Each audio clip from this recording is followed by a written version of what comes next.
हाय everyone, welcome और welcome back to my channel true being. So guys, बहुत लंबे time बाद हम लोग मिल रहे हैं एंड मैंने एक लास्ट शॉर्ट में भी आपको बताया था कि एक अपडेट वीडियो ना बहुत जल्दी मेरे चैनल पर आएगा। मॉम बनने के बाद शायद फर्स्ट टाइम हम लोग ऐसे ही सामने बैठकर बातचीत कर रहे हैं। सो गाइज, आप लोगों को पता है कि मेरा हुआ था सी सेक्शन एंड उसके बाद में मैंने एक गैप लिया था, थोड़ा बहुत जो आपको चाहिए ही होता है। एटलीस्ट 1 महीने का 40 डेज़ का मैंडेटरी रेस्ट आपकी बॉडी को हील करने के लिए चाहिए होता है। बट उस बीच में भी मैं वीडियोस अपलोड कर रही थी, समहाउ मैं आप लोगों से कनेक्टेड थी। बट मेरी लाइफ में बीच में ऐसा क्या हुआ कि मैं एकदम से गायब हो गई एंड मेरे चैनल पर मैं बिल्कुल भी एक्टिव नहीं रह पाई। और अब ये वीडियो जो आ रहा है वो काफ़ी लंबे टाइम बाद आ रहा है, तो मैंने सोचा क्यों ना मैं एक अपडेट वीडियो शेयर करने के साथ वापस से अपने चैनल पर आप लोगों के साथ कनेक्ट होती हूँ। सो मैं इस वीडियो में आपको सारी बातें बताने वाली हूँ कि मैं कहाँ थी, क्या हुआ मेरे साथ ऐसा एंड ब्ला ब्ला, बहुत सारी चीज़ें। सो गाइस, वीडियो में आगे बढ़ने से पहले मैं आपको इंट्रोड्यूस कराना चाहूँगी अपने फेवरेट ब्रांड के कुछ न्यूली लॉन्च प्रोडक्ट्स के साथ, जिन्होंने मेरी डिलीवरी के बाद बहुत ज़्यादा हेल्प किया। क्योंकि गाइस, जो डिलीवरी के बाद ना हेयर फॉल होता है, जो भी मॉम बन चुकी हैं वो इस चीज़ से बहुत अच्छे से वाकिफ़ होंगी कि उस हेयर फॉल को कोई नहीं रोक सकता। एटलीस्ट कम तो आप कर सकते हो, बट रोकना तो बहुत ही मुश्किल हो जाता है एंड वो आपको होता ही होता है। आपके बाल बहुत ज़्यादा डैमेज हो जाते हैं because of hormonal changes. Pregnancy के टाइम आपके हार्मोन्स कहीं और होते हैं, प्रेगनेंसी के बाद हार्मोन्स का अप डाउन बहुत ज़्यादा चलता है। तो इस वजह से मेरे भी बहुत ज़्यादा हेयर फॉल होना शुरू हो गया था, इवन डैंड्रफ भी हो गया था, बहुत सारी चीज़ें हो गई थी। तो मुझे बचाया स्टेमियो के प्रोडक्ट ने, जो कि उन्होंने अभी कुछ टाइम पहले ही रिसेंटली लॉन्च किया है, स्टेमियो आंवला भृंगराज विद बादाम रोगन shampoo. And guys, trust me, सिर्फ मैं ही नहीं, मेरे हस्बैंड, मेरी मम्मी, इस शैम्पू को हम सब लोग घर में यूज़ कर रहे हैं। बिकॉज स्टेमियो ना बिल्कुल केमिकल फ्री प्रोडक्ट्स बनाता है, तो इस वजह से ये मेरा फेवरेट ब्रांड बन चुका है। मैं हमेशा केमिकल फ्री प्रोडक्ट्स ही अपनी स्किन एंड हेयर पर लगाना प्रेफर करती हूँ। इस शैम्पू से मुझे बहुत ज़्यादा हेयर फॉल रुका है। आप यकीन नहीं करेंगे, मेरे पैचेस होने स्टार्ट हो गए थे, बट जब से मैं स्टार्ट कर रही हूँ मुझे कुछ न्यू हेयर ग्रोथ भी दिख रही है। ये आपके स्कैल्प को काफ़ी क्लीन रखता है एंड आपके हेयर में न्यू ग्रोथ भी लाता है, और तो और आपके हेयर फॉल को रिड्यूस करता है, डैंड्रफ को रिड्यूस करता है। सो गाइज, मुझे तो इसके बहुत ज़्यादा बेनिफिट्स मिले हैं। अगर मैं अपने हस्बैंड से भी इसके रिव्यू शेयर कराऊंगी तो आप लोग शॉक हो जाएंगे, वो भी इसको यूज कर रहे हैं और उनको भी इसके बहुत सारे बेनिफिट्स मिले हैं।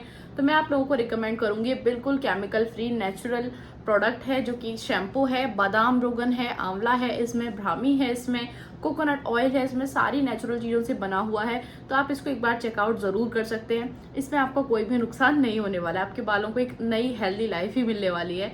सो गाइज, ये है first product. And next product जो मैंने उनका यूज़ किया था इसके साथ, वो था इनका आंवला भृंगराज विद बादाम रोगन हेयर ऑयल। अब आप हेयर वॉश करेंगे तो उससे पहले आपको ऑयल मसाज करना तो बहुत ज़रूरी है। तो ये भी आपको बहुत ज़्यादा मदद करने वाला है, बिकॉज इसमें भी है, आप आंवला है, कोकोनट है एंड गाइस, ये आपके बालों को बहुत ज़्यादा स्ट्रॉन्ग बनाता है। जो आपका वीक हेयर होता है उसको स्ट्रॉन्ग बनाता है, न्यू हेयर ग्रोथ करने में हेल्प करता है, डैंड्रफ हटाता है, स्कैल्प को क्लीन करता है एंड आपके बालों को बहुत अच्छा बनाता है, स्मूथ एंड शाइनी बनाता है। आंवला और भृंगराज के बेनिफिट से तो आप सब लोग वाकिफ होंगे कि कितने ज़्यादा हेल्दी होते हैं ये आपके बालों के लिए। सो गाइज, ये सारे नेचुरल इंग्रेडिएंट्स से मिलकर बना है। बाय लिंक मैं डिस्क्रिप्शन में डाल दूंगी। Amazon एंड फ्लिपकार्ट पर ये अवेलेबल है, आप जाकर चेकआउट कर सकते हैं। प्राइस डिटेल्स मैं स्क्रीन पर टैग कर दूंगी, आप चेक कर सकते हैं, चाहे तो आप ऑर्डर भी कर सकते हैं। सो गाइज, बालों की बात तो मैंने आपको बता दी, अब बढ़ते हैं वीडियो की तरफ आगे बिना टाइम वेस्ट किए। सो गाइज, क्या हुआ ऐसा कि मैं इतने दिन गायब रही। सो गाइज, मेरा हो गया था 40 डेज़ का टाइम पीरियड पूरा एंड मैं हील भी हो गई थी काफ़ी हद तक। मैं अपने बच्चे के साथ टाइम स्पेंड करना स्टार्ट कर दिया था, सारी चीज़ें स्मूथ होने लगी थी, ऑन ट्रैक आने लगी थी। बट एक दिन अचानक से क्या हुआ, मैं अपने बच्चे को फीड करा रही थी एंड फीड कराते टाइम ना मैं फीडिंग पिलो यूज़ कर रही थी। तो 3-4 दिन से मुझे बैक में पेन होने लगा। तो मुझे लगा शायद ये मेरे स्पाइनल एनेस्थीसिया की वजह से पेन है या मेरे रॉन्ग पोस्चर की वजह से पेन है, मैं बैठकर फीड करा रही हूँ या जो भी रीज़न है। तो 1-2 दिन तो मैंने अवॉइड किया उसको, बट एक दिन जाकर वो पेन इतना ज़्यादा बढ़ गया। वो मेरा पेन जो था वो बैक से स्टार्ट होता था एंड आगे तक आता था, इतना ज़्यादा बढ़ गया। रात के 3 बज गए, 3 बजे के बाद वो पेन बियरेबल नहीं रहा। तो हम लोग फटाफट से गए हॉस्पिटल में जाने के बाद डॉक्टर ने, इमरजेंसी में वही करते हैं वो लोग, उन्होंने गैस का इंजेक्शन दे दिया, एक पेन किलर दे दिया। तो उसके बाद मुझे 1 घंटे के में समथिंग आराम पड़ गया था। तो 1 घंटे बाद हम लोग इमरजेंसी में आ गए थे हॉस्पिटल से दिखाकर वापस। फिर हमें लगा शायद गैस का पेन था, ठीक हो गया। फिर 1-2 दिन बाद वो फिर रिपीट हुआ। फिर रिपीट हुआ, फिर इतनी बुरी हालत हो गई कि रात को 2-3 बजे हमें फिर हॉस्पिटल जाना पड़ा। एंड उसके बाद नेक्स्ट डे भी ये सेम सिचुएशन हुई। सो गाइज ये प्रोसेस जो था वो 3 दिन चला, तो मुझे लगा कुछ तो है सीरियस जो मुझे दिखाना चाहिए, क्योंकि अब पेन बर्दाश्त से बाहर है। एंड पेन की जो फ्रीक्वेंसी थी ना वो बढ़ती जा रही थी, इतना ज़्यादा पेन था कि मैं आपको इस वीडियो में बता भी नहीं सकती। तो नेक्स्ट डे ही अमित ने मेरा अपॉइंटमेंट कर दिया था डॉक्टर से। एंड मैं वहाँ पर दिखाने के बाद उन्होंने मुझे बोला कि अल्ट्रासाउंड कराना चाहिए, तो मैं गई थी अल्ट्रासाउंड कराने। एंड गाइस अल्ट्रासाउंड कराने के बाद मेरी आंखें ना फटी की फटी रह गई, क्योंकि ऑलरेडी मैं एक ऑपरेशन से उभरी ही थी। जस्ट 40 डेज भी पूरे नहीं हुए थे। हाँ गाइस 40 डेज जो 1.25 महीना होता है डिलीवरी के बाद का, वो भी पूरा नहीं हुआ था, 1 महीना ही हुआ था। तो 1 महीने के बाद ही मुझे दोबारा से ये नई चीज़ निकल के आने लगी। तो मैंने अल्ट्रासाउंड कराया एंड अल्ट्रासाउंड की रिपोर्ट जो आई गाइस, उसमें निकली थी मेरे गॉल ब्लैडर में स्टोन। मैं इतनी ज़्यादा परेशान हो गई ना उसको सुन के। चलो स्टोन होता है, कोई नहीं, ऑपरेट करा लेंगे, छोटी मोटी होती है कुछ टाइम बाद करा लेंगे, बट इतनी बड़ी स्टोन निकली थी ना मेरे गॉल ब्लैडर में कि 56 mm की थी एक, और एक 26 mm की। इतनी बड़ी स्टोन तो शायद मैंने सुनी भी अपनी लाइफ में पहली बार है। अब इतनी बड़ी स्टोन होने के बाद जैसे ही मैंने डॉक्टर को बताया, उन्होंने तुरंत बोला कि अभी आप एडमिट हो जाओ और इसको हमें ऑपरेट करना है। मेरे ना पैरों तले ज़मीन खिसक गई कि मैंने अभी जस्ट एक ऑपरेशन कराया है एंड मैं उस ट्रॉमा से निकली ही हूँ, निकल रही हूँ। मुझे बच्चे की टेक केयर करनी है, 1 महीने का बच्चा मेरे साथ है, उसको फीड कराना है, बहुत सारी चीज़ें हैं। मैं एडमिट हो जाऊंगी दोबारा से 3-4 दिन के लिए हॉस्पिटल में, और ऑपरेशन के बाद मेरी क्या हालत होगी, कैसे उसका ध्यान रखा जाएगा। न्यू मॉम आप जब बन जाते हो ना, आप इतने ज़्यादा अटैच हो जाते हो अपने बेबी से कि उसके बिना 1 मिनट रहना मुश्किल होता है। मुझे पता है मैंने वो टाइम अपना कैसे कैसे गुजारा है। सुनने के बाद मेरे आंसू चलना बंद नहीं हो रहे थे। बट गाइस जो चीज़ लिखी है ना वो तो आपको करानी है। अगर मैं नहीं कराती तो शायद डॉक्टर्स का जो कहना था कि बहुत ज़्यादा सीरियस सिचुएशन है, आपको अभी इमीडिएट कराना पड़ेगा। सीरियस नहीं होता तो डॉक्टर्स मुझे तुरंत एडमिट नहीं कराते। 56 mm एंड 26 mm बहुत बड़ी स्टोन होती है गाइस। मेरी जो गॉल ब्लैडर था ना, पित्त की थैली, वो पूरी उन्होंने मुझे दिखाई थी, वो पूरी भरी हुई थी स्टोन से। इतनी सारी स्टोन थी उसमें, आई मीन पत्थर से ही आ गया था पता नहीं कहाँ से। सो गाइज जिस दिन मैंने अल्ट्रासाउंड की रिपोर्ट लेकर मैं घर आई हूँ, एंड घर आने के बाद में अमित गए हैं डॉक्टर से बात करने जिससे ऑपरेट कराना है, कि मैं उनसे बात करके टाइम लेकर आता हूँ, 1-2 दिन में, 3-4 दिन में, कब करेंगे। तो उसी बीच में जैसे ही वो गए, घर पे कोई नहीं था, मैं और मम्मी थे, उसी टाइम में हो गया मेरे पेन स्टार्ट। एंड गाइज इतना गंदा पेन, इतना गंदा पेन, आई मीन ऑपरेशन के बाद जो इतना भयानक पेन हुआ था वो पेन उसके आगे कुछ भी नहीं था। आप यकीन मानो मुझे ऐसा लग रहा था कि आज मैं बचने वाली नहीं हूँ। इतना ज़्यादा पेन कि मैं बहुत ज़्यादा परेशान हो गई, रोने लगी, चिल्लाने लगी। तो इतना बुरा हालत हो गई थी मेरी। फिर मैंने अपने हस्बैंड को कॉल किया कि आप जहाँ भी हो इमीडिएट घर आ जाओ, मैं अब बचने वाली नहीं हूँ, मेरी हालत बहुत ज़्यादा सीरियस है। उन्होंने हार्डली 10 मिनट्स लिए होंगे गाड़ी भगाकर, वो तुरंत घर आए। घर आकर तुरंत मुझे हॉस्पिटल लेकर गए। मैं पेन में बहुत ज़्यादा परेशान थी। एंड हॉस्पिटल जाने के बाद में डॉक्टर ने बोला ये आप एडमिट कर दो, कल इनका ऑपरेट करेंगे, बस इनके कुछ टेस्ट कराने हैं, अगर रिपोर्ट सही आती है तो हम ऑपरेट करेंगे। रिपोर्ट्स में अगर गॉल ब्लैडर में कोई इन्फेक्शन वगैरह कुछ आता है तो फिर आप कहीं और ले जाना, क्योंकि पथरी बहुत बड़ी है, हम इसमें कोई रिस्क नहीं ले सकते। और मेरा डर का जो घंटी थी ना वो और ज़्यादा बजने लगी थी। मैंने कहा यार ये क्या ही हो रहा है। उस टाइम भी मेरे पेन था, बट जो होना था। बच्चे को घर पे छोड़ा।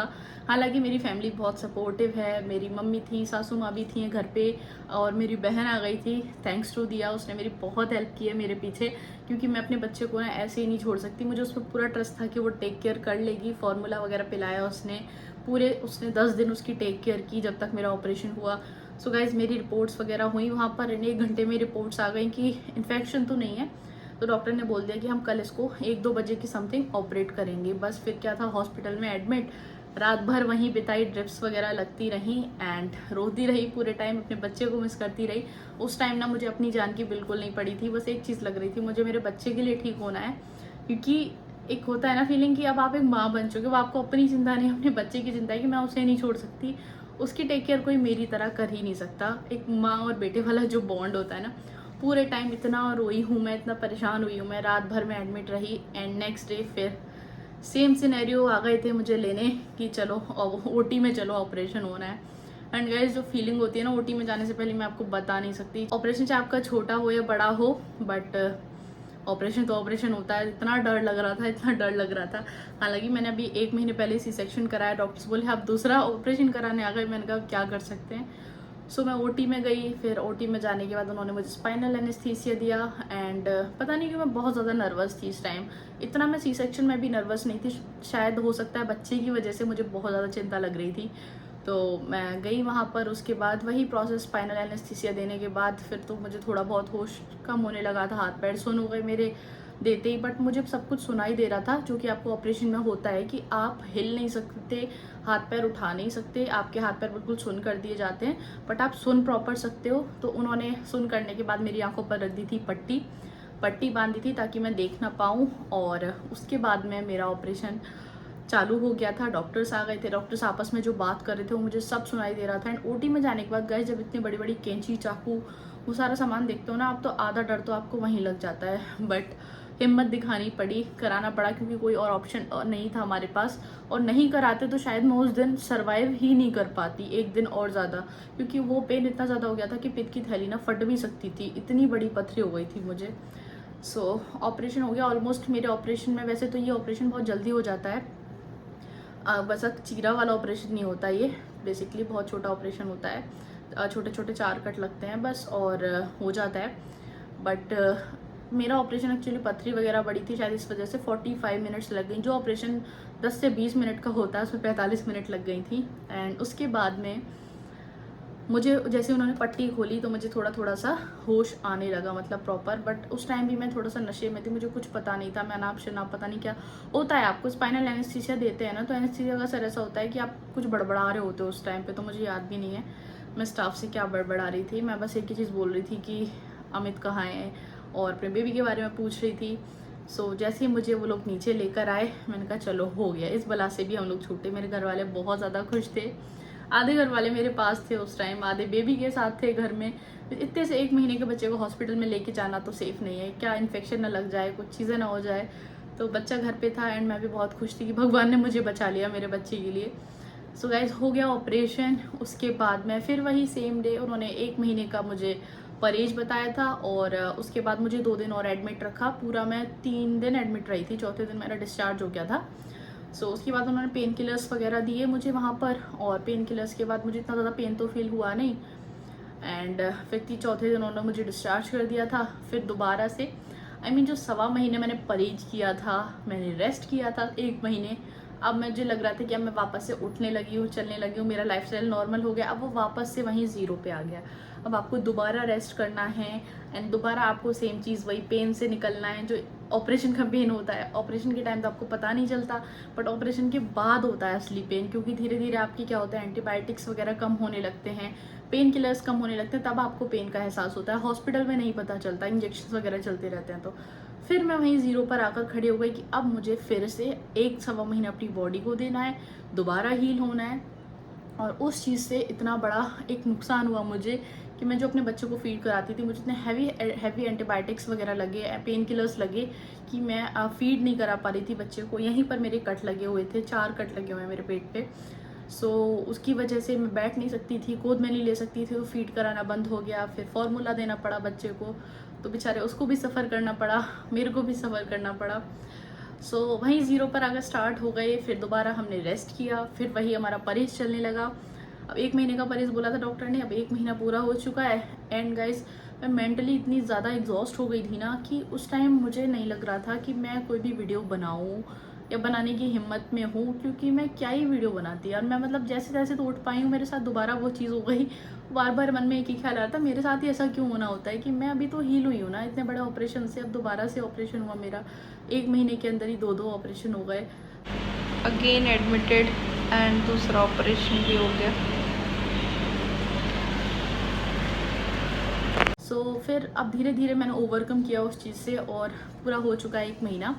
अब मैं डाइट भी मेरा थोड़ा थोड़ा बंद हो गया है, मैं हल्का फुल्का खा भी रही हूँ, क्योंकि मेनली उन्होंने 1 महीने का परहेज बताया था। सो अब मेरा थोड़ा बहुत खाना पीना भी शुरू हो गया है, मेरा बाहर निकलना भी शुरू हो गया है। अब मैं अच्छे से चल पा रही हूँ, घूम पा रही हूँ, टाँके वाँके भी मेरे सब सूख चुके हैं अच्छे से। और ड्रेसिंग थी मेरी, तो उन्होंने मेरी 3-4 दिन बाद मुझे दोबारा बुलाया था ड्रेसिंग चेंज करने के लिए। उसके बाद उन्होंने 10 दिन बाद मेरी जो थी ड्रेसिंग वो हटा दी थी, हल्का सा वो बैंडेज वगैरह ही लगा हुआ था, बहुत ज़्यादा बड़े कट्स नहीं थे। सो वो ड्रेसिंग वगैरह हटा दी थी। वेट उठाने की मना थी, क्योंकि टाँके अभी खुलना चाहे, नए नए टाँके हैं।